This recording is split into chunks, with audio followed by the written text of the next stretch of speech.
Okay, I decided I wanted to do one more example in the section, so you can have some more to go off of. This is number 6 in the book.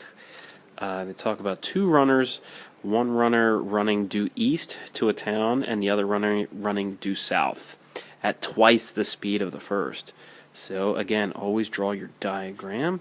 Let's go ahead and do that. So there is my one runner going to the east and the other runner running south. Now, we don't know the speed, so let's call the speed of the first runner x, and then of course we'll call the other one twice x. Since if you check out the highlighted information, that's another good tactic. You should always highlight information in the word problems, the important information. So we got x and 2x. The other piece, they both arrive at their destinations 2 hours later, and it's 50 kilometers apart. So that's what that means right there. That's what the diagram looks like.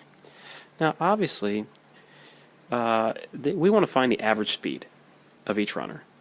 Well, if you want to find speed, you need to find the distance, and then you need to find the time. But we know that they traveled for 2 hours. So we have the time piece, but we just need to find the distance from A to B and the distance from A to C. Once we have that distance, then the plan is divided by 2, and you'll know their average speed. So let's go ahead and use the Pythagorean theorem to find the distance. Okay. Alright. Let's move on. So x squared plus 2x squared equals 50 kilometers squared. Okay. Remember to square everything there. And we get 4x squared equals 2,500. I just decided to write 50 times 50. You'll see in just a second why. So x squared plus 4x squared is 5x squared equals 50 times 50. So there we go. Divide both sides by 5. This is just exercise in algebra now. 10 times 50, x equals 500. X squared equals 500.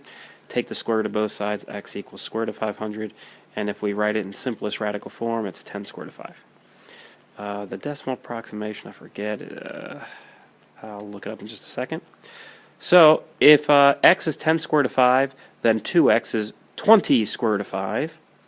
And the decimal approximation is 22.36. And we double it to get 44.7. Okay, so now we know the distances that each runner traveled. They did that in 2 hours. So just divide by 2 to figure out what they did in 1 hour. So that's how we find the average speed. Take 22.36 divided by 2, 44.7 kilometers divided by 2, and we get our answers. And make sure you leave it in kilometers per hour. Okay.